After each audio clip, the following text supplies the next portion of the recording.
Hey everyone, and welcome to Almost Cancelled. I am Peter, that is Connor, and we are going to talk about Star Trek Discovery Season 3, Episode 5. It's called Die Trying. So, full spoilers for the episode as always. I was not particularly fond of last week's episode, as you might remember. Oh, I do. I remember it well. I was talking more to the audience than you, but I came out of this one hoping for better, and I think I got better. It's probably the weakest one, like aside from last week's, but not in the same way where last week's was like a big clear gap where I didn't like last week's. This episode I actually like a lot of what it does. It's just not a great episode either overall. That's fair. I think it's still a pretty good episode. I don't think it's like a standout either. And if I'm looking at it, it probably is the weakest. Again, discounting last week's out of all the others, it probably is the weakest. Yeah.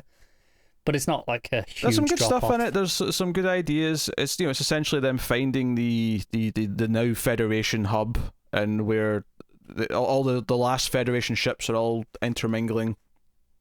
And there's some things I like about this. There's some things I don't like about this. I do have kind of a red flag for the season from this episode, which I don't like. Oh, go on. The mysterious tune that everyone knows that people across, different systems are humming to themselves and playing on the instruments. Yeah, because I'm like, is this that mysterious? I mean, honestly, it wasn't until she pointed out specifically that people can't travel like through systems as much as they once could that it doesn't make sense right. that someone who was living in this system. No. Okay, yeah. I get where you come from, but there's still broadcasts. They can still send messages across systems. We know that. So don't we know the opposite of that? Don't they talk about how they're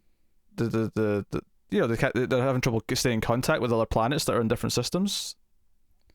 They said that. I mean, I guess to a point, but I mean, they're like when they're arriving this time, they're like, oh yeah, we told them in advance we're coming. They know we know we're on way, so that there's at least some form of broadcasting contact that they can have. Well, yeah, but from how far did they send that message? I mean, that's fair. I mean, I'm guessing. I'm just assuming broadcasting. They've talked multiple times about how they can't just contact everyone the way they used to, and the whole idea that they can only go so far within the same system or something like that. They've said that multiple times throughout the season, and then even in this episode, they talk about not being able to contact Kanamar properly. So, I don't know if they can, suppose, yeah. But regardless, she starts talking about this tune that everyone's humming, and it's mysterious, and just the way she was talking about it and the way the music was ramping up, like this is the mystery for the season. I'm like, oh no, it's the Red Angel, it's the Angel all over again. What are you doing? Stop it, Star Trek. Yeah, I'm kind of with you on this. It was a bit hokey and unnecessary, and I mean, needed this is the thing. It already. Might end up being a relatively minor thing compared to that last season. It might not be a big deal once we actually see where it goes. But there is the concern that it's not. There's a concern because of what they did last season, that it's going to be a bigger thing, and this is the big mystery they're going to like cling to. Outside of what happened in the burn, which they have no real more answers towards this episode. It's nice to know that admirals are still dicks in Star Trek, even in the future. Yes, one of two big guest stars this episode. Oded Fair plays the Admiral here. I'm not like a super fan of him. Like, I think he's just kind of... He's alright. I don't have any strong feelings either way. He was in a couple of the Resident Evil movies, so I think I just hold a grudge, to be honest. But I get it. Yeah, I don't necessarily love him. The one that came out of nowhere, though, and it was one of those things where I saw him and went, he looks a bit like so-and-so, and then about 30 seconds later I went, you know what, I think it is him. And that was David Cronenberg, who's in this episode. He's the one interrogating Giorgio. So, very interesting stuff there. And the funny thing is that I've seen him in interviews occasionally, but the real reason why I recognise him is that he actually has a small part in Jason X of all things at the start of that movie. And obviously it's been like almost 20 years since that came out, so he's aged a little bit. He still looks the same, but he's just a slightly older version. Yeah, I watched that movie last month and I barely remember him in it, so... Yeah, he's the asshole at the start of the movie. He's like, no, we're going to take Jason and transport him. I don't care if it's...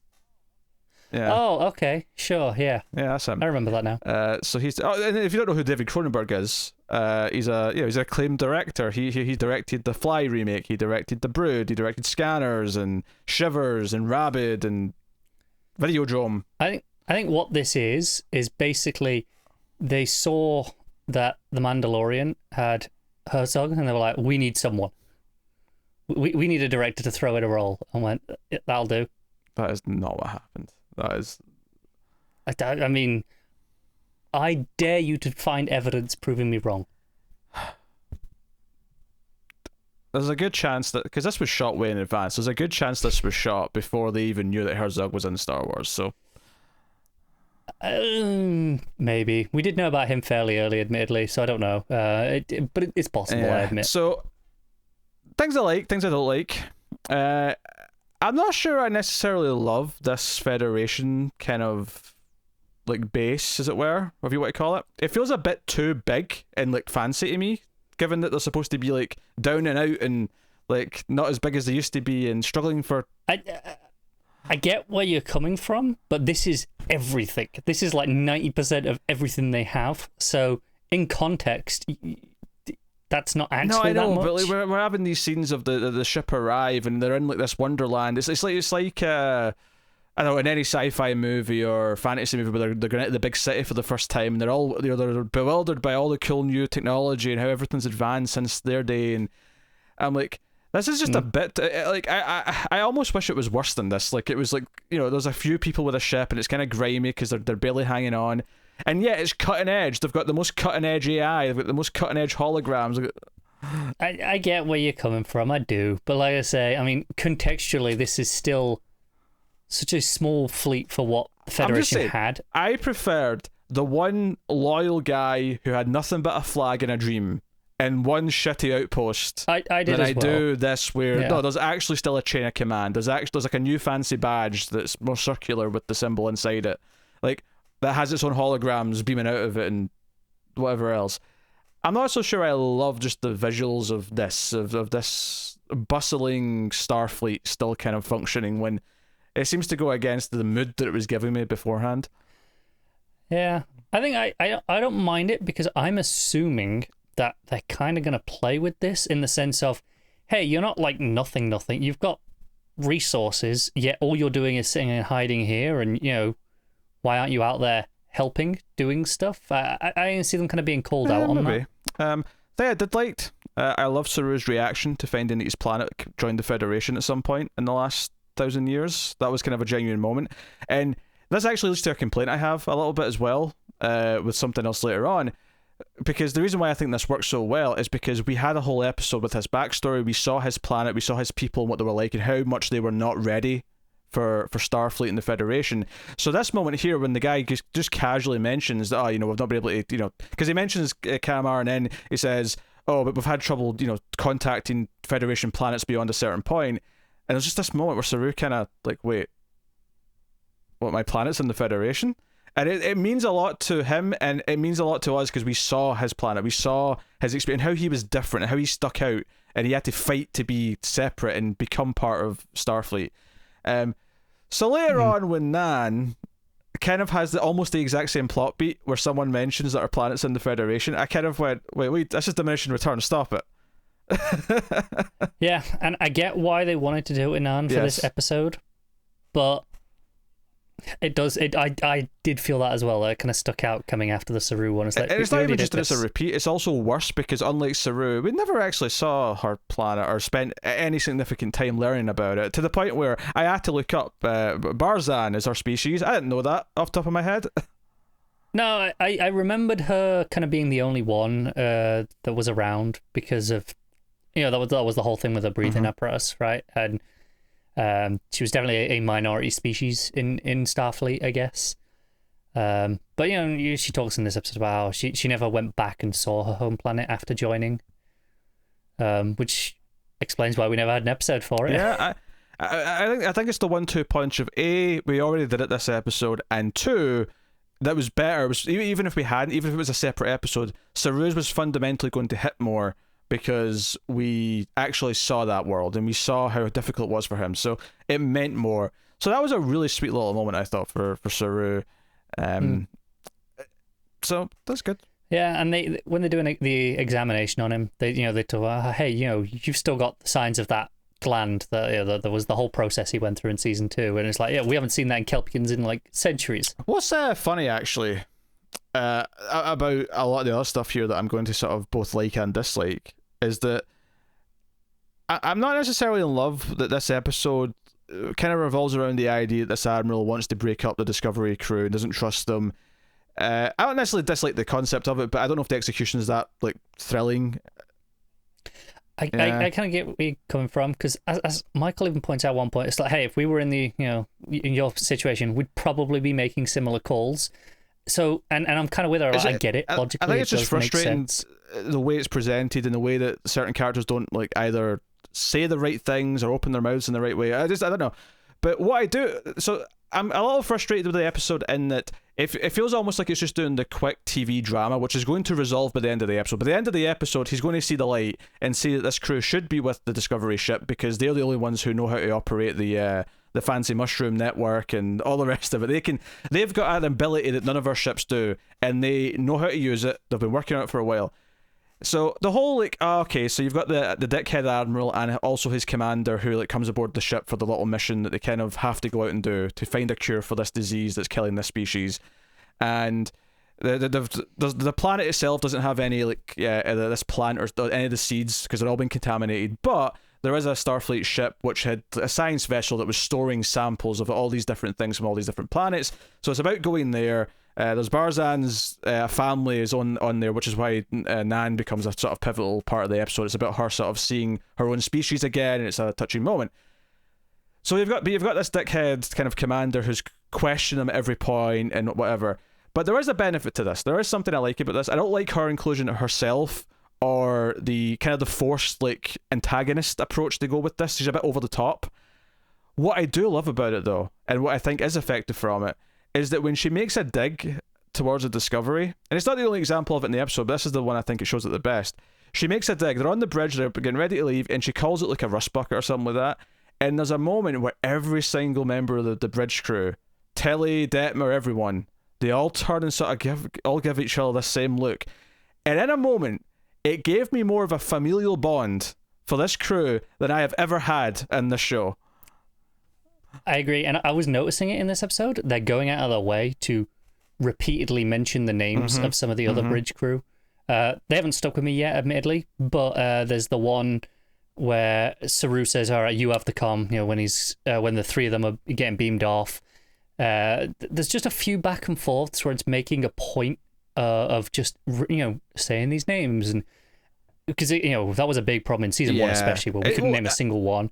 2 was starting this journey. 3 feels like they really want to make it clear there is a bridge crew, not just. And it's not so much that they all have to have their own episodes, their own big plots, but it's more just that they feel like a unit and they feel like they're bouncing around and they feel like characters. And I think the bridge crew are feeling like that, and they go out their way in this episode as well with kind of our science trio that we have now of Stamets, Tilly, and what's her face, the newer one, Reno.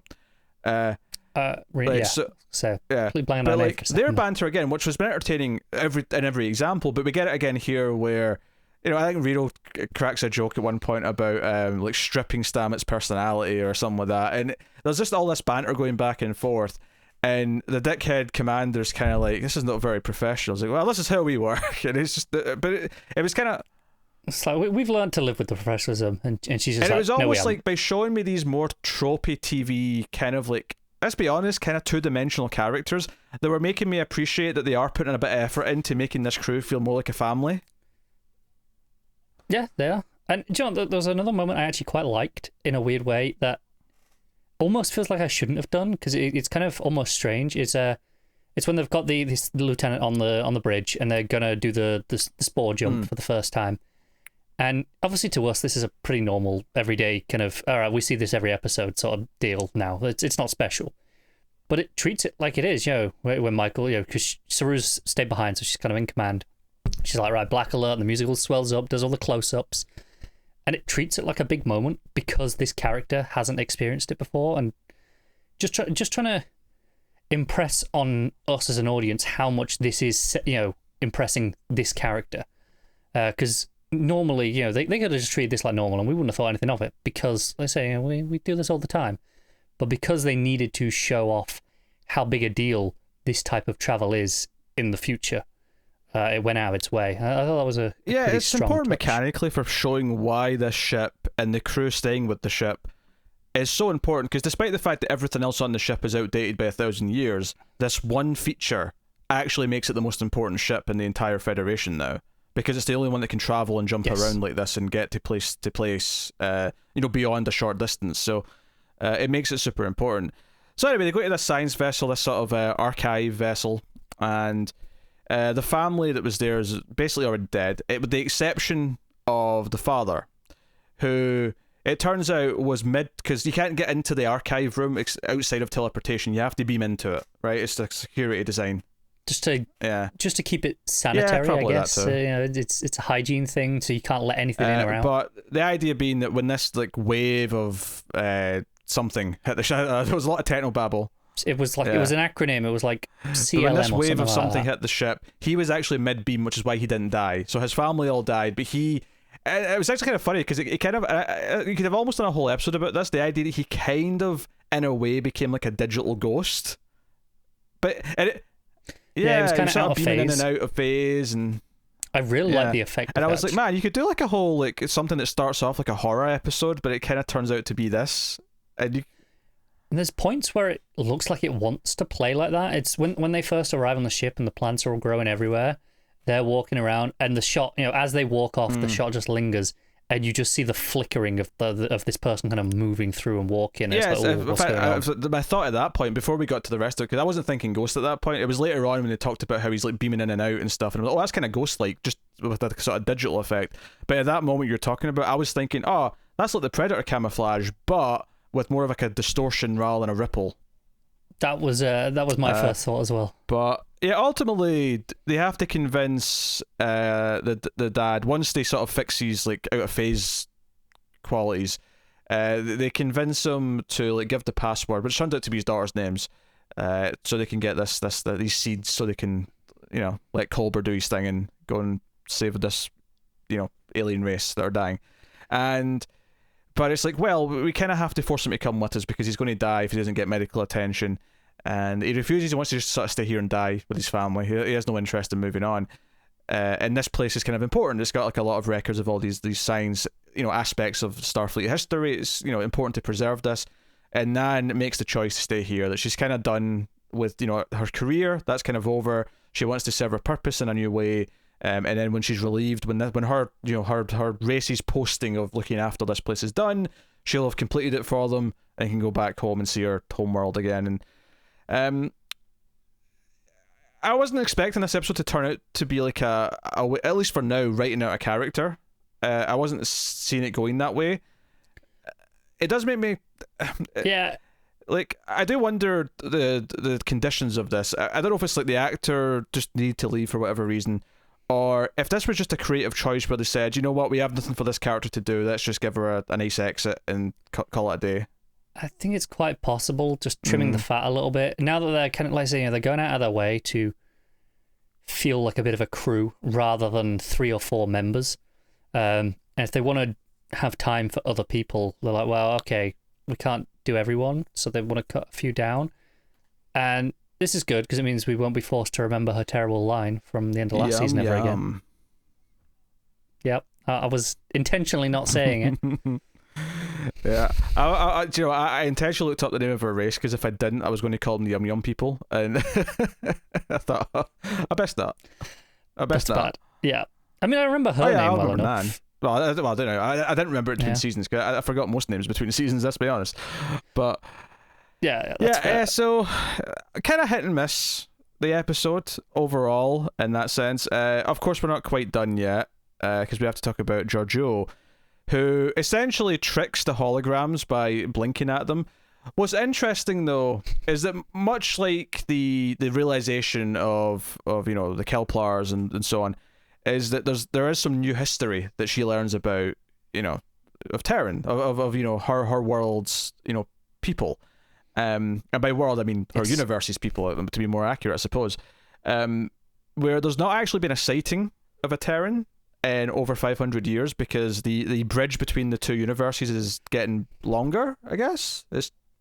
Yeah. Further apart is the way they said it, and I'm not sure quite how this works, but whatever. Yeah. I'll go with it. But it's like he's trying to, because it seems like David Cronenberg here is very concerned and he's very interested in this part of history. I think if there's one thing that I don't think the show is effectively doing this season is that characters keep talking about like the burn as if they were alive during it. And I guess maybe in Star Trek they are, because I know McCoy lived to like 130 or something like that. But, you know, Oded Fair here, he talks about the burn like, you know, he's got theories as if, you know, he's been, you know, thinking about it since it happened. And I'm like, it's 120 years. I mean, you look old, but you're not, you ain't that old. I mean, sure, but this doesn't surprise me, especially people who, when it comes to people like in Starfleet, the people who are drawn to that tend to be, you know, these educated types, right? Sure. For a lot of this I'm just saying, I'm not getting a sense of like, it doesn't feel like 120 years to me when they're talking about it, and it hasn't the entire season. Like, it always kind of feels like it was maybe a few decades. I think it's because it's such a drastic event that changed everything. It's lingered. You know, it has become the thing to talk about. It is, you know, so defining to everything. I mean, name me anything important that happened in 1900. In 1900 specifically, 120 years ago, head. give or take. You can go a couple of years either way, but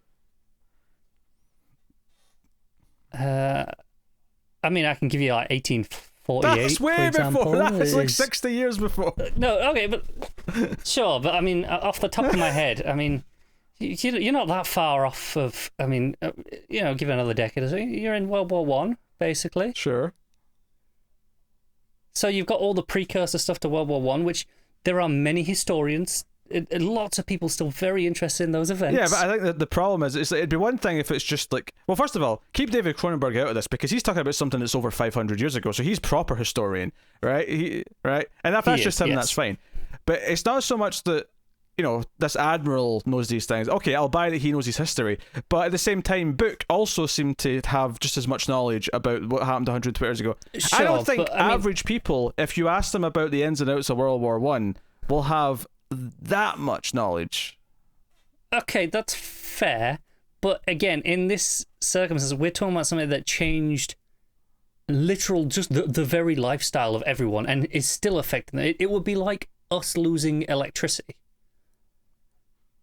Like, you know, we'd live with electricity for decades, and then all of a sudden it's gone, and no one knows why. But we would never remember having electricity if we grew up in that world. So would we talk about it the same way that this admiral is talking about the burn? Or the Book was talking about the burn?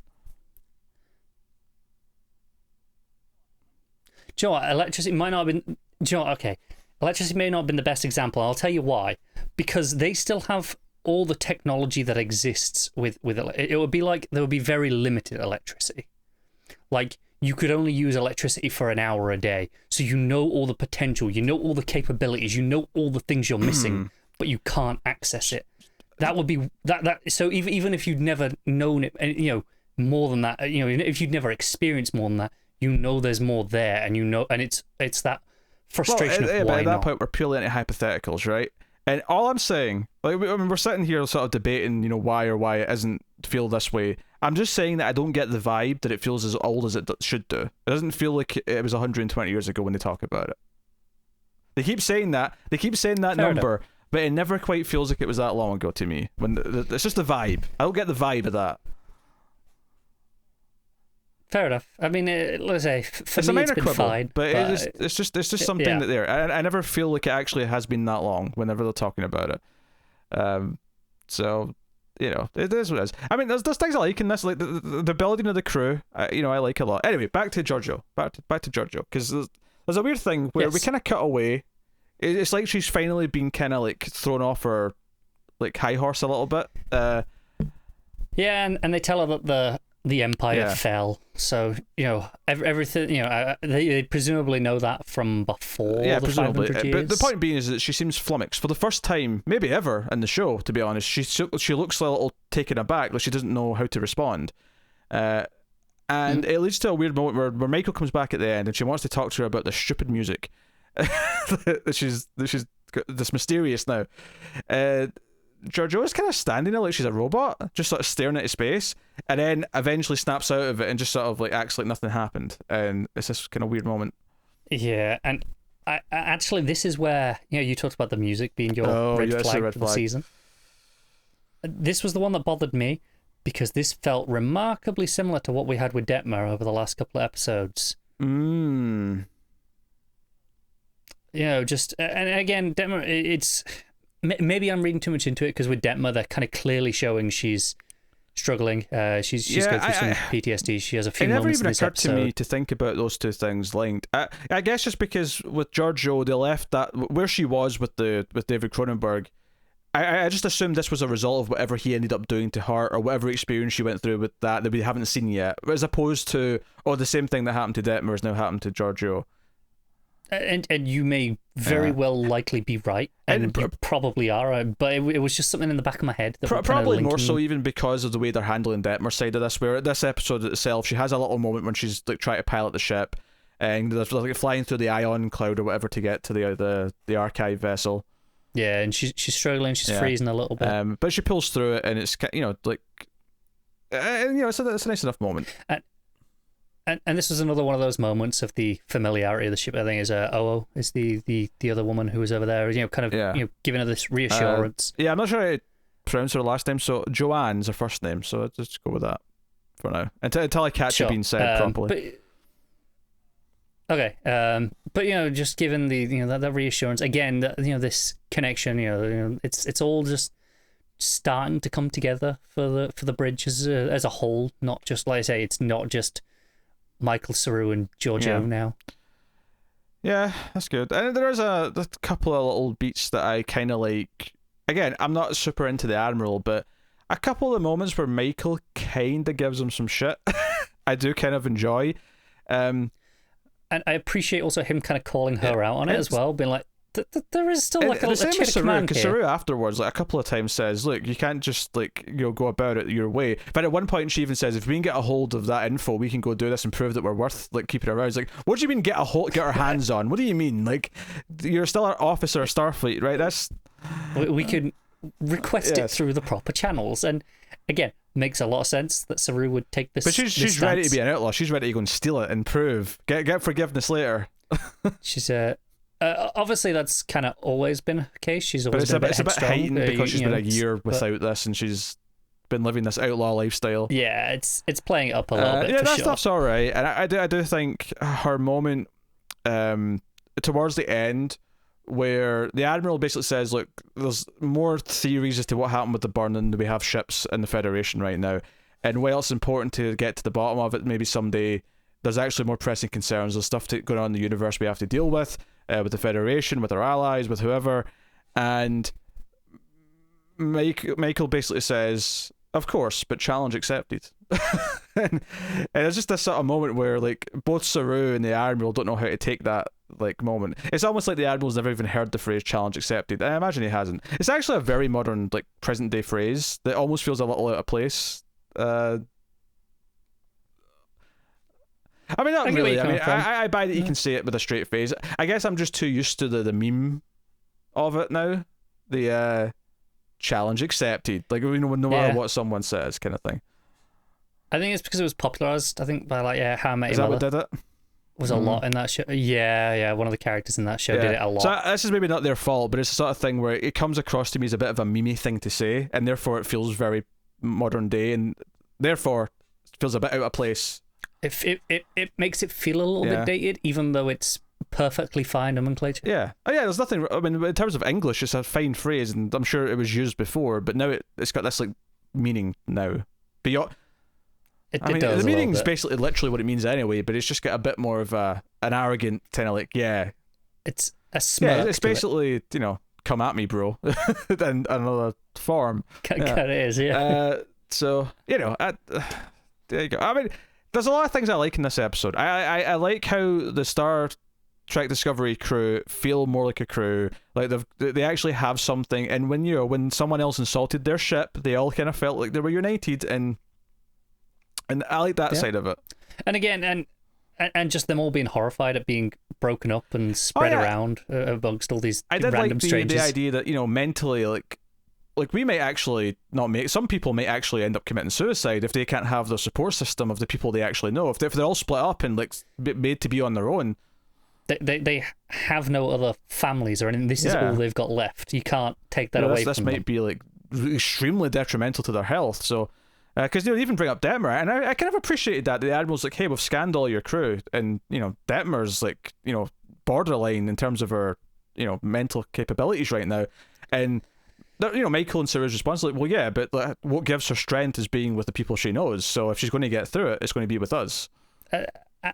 As was arguably proven during the episode, where she had her moment of crisis, and you know, and it was again, you know, the colleagues there, kind of, you know, bringing her through it. But yeah, so there you go. That's Discovery episode 5. So hopefully this stupid mystery song thing doesn't end up ruining the season, because I'm a little worried it might. But yeah, I also though I appreciate the episode structure still. Like, you know, just this feels like what a episode of a Trek show in the modern day should feel like, in terms of, oh no, we go here, oh there's a problem, we'll kind of fix it while still advancing, you know, the overarching stuff. Yeah. I think maybe the biggest complaint with that is just that the Admiral character was maybe a bit just too one note and immediately kind of like I feel like the better example of this character is where he is apprehensive, he is suspicious, because he should be cautious about these people and where they've came from and that they've shown up and that there's no record of them. And we know why there's no record, but like, it is suspicious to him. But I don't think he does a good enough job of making us sort of be like, okay, I understand why he's saying this, so therefore I am sympathetic to his point of view. I felt like the episode just made it feel a bit more antagonistic than it should have. Yeah, I think because they mentioned how, you know, the temporal wars and stuff, and how, you know, this is a huge deal for them, and they're like, we don't know that you're not just spies, essentially, right? You know, I feel like if they'd leaned into that a little bit more to kind of show that animosity, I think I would have not felt it quite as badly. Maybe.